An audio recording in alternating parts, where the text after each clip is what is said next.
Hello everyone, আজিৰ ভিডিঅ'টোত মই তোমালোকক চিৰগলি ফাৰ্ষ্ট কাউন্সেলিংৰ ৰিজাল্ট ওলোৱাৰ পিছত কি কৰিব লাগে এই গোটেইবোৰ কথা ডিটেইলছত ডিসকাস কৰি আৰু ভিডিঅ'টোৰ মাজতে এৰি গুছি নাযাবা এৰি গলে তোমালোকৰে লোকসান হ'ব গোটেইখিনি চাই যাবা তোমালোকৰে লাভ হ'ব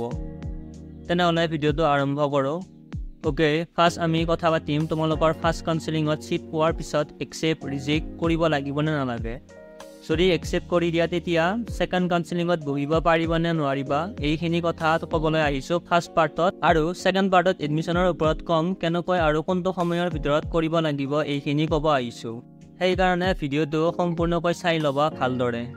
সো এতিয়া কথাটো হ'ল যোনবোৰ ষ্টুডেণ্টে ফাৰ্ষ্ট কাউন্সেলিংত সিট পাব সো সেই সকলে সিটটো একসেপ্ট কৰিব লাগিব নে ৰিজেক্ট কৰিব লাগিব আৰু তোমালোকে সিটটো পছন্দৰো সিট পোৱা নাই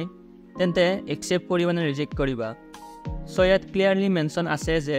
DTA ওয়েবসাইটতো কৈ দিছে যে ফাৰ্ষ্ট কাউন্সেলিংত তোমালোকে সিটটো একসেপ্ট কৰিবই লাগিব আৰু যেতিয়া তোমালোকে চুজ এনসাৰটো টিপিবা তাত দেখিবা একসেপ্ট নহলে reject and exit from da entire counselling process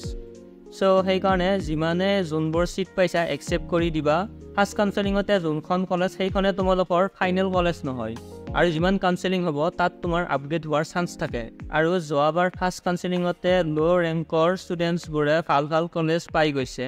so এবাৰো হ'ব পাৰে সো এতিয়া যদি কয় একসেপ্ট ৰিজেক্টৰ কথা সো জাস্ট তুমি একসেপ্ট কৰিবা সিটটো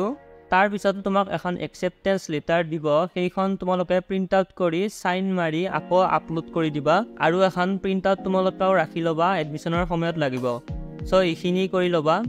আৰু যদি তোমালোকে এইখিনি কাম নকৰা তেনেহলে পেন্ডিং বুলি দেখাই থৈ দিব আৰু যদি কৰি দিয়া অকমান টাইমৰ পিছত তোমালোকক কলেজে এখন এলটমেন্ট লেটাৰ পঠিয়াব আৰু সেইখনো তোমালোকে ডাউনলোড কৰিব লাগিব তাৰ পিছত সেকেন্ড পাৰ্টলৈ গৈছো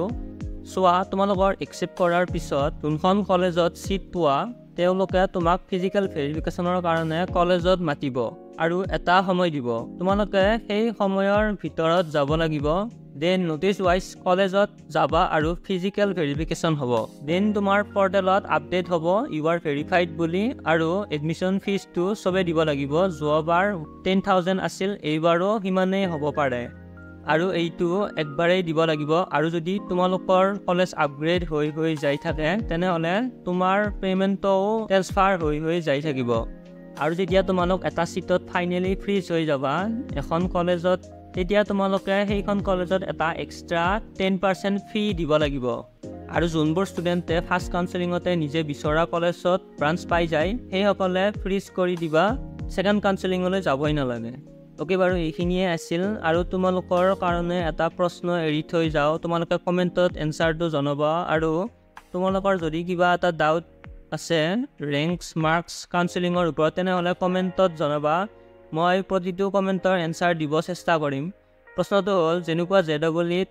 কলেজ পোৱাৰ পিছত যোনটো ব্ৰাঞ্চত আছে প্ৰথম এবছৰৰ ভিতৰত যদি সিজিপিএ ভাল কৰে তেন্তে হিয়তে ওপৰৰ ব্ৰাঞ্চলৈ যাব পাৰে কিন্তু এই নিয়মটো এছাম ষ্টেট ইঞ্জিনিয়াৰিং কলেজবোৰত আছে নে কমেন্টত জনাবা তেনেহলে এই ভিডিঅ'টোৰ দ্বাৰা যদি শিকিব পালে তেনেহলে লাইক সাবস্ক্ৰাইব আৰু শ্বেয়াৰ কৰি দিব ধন্যবাদ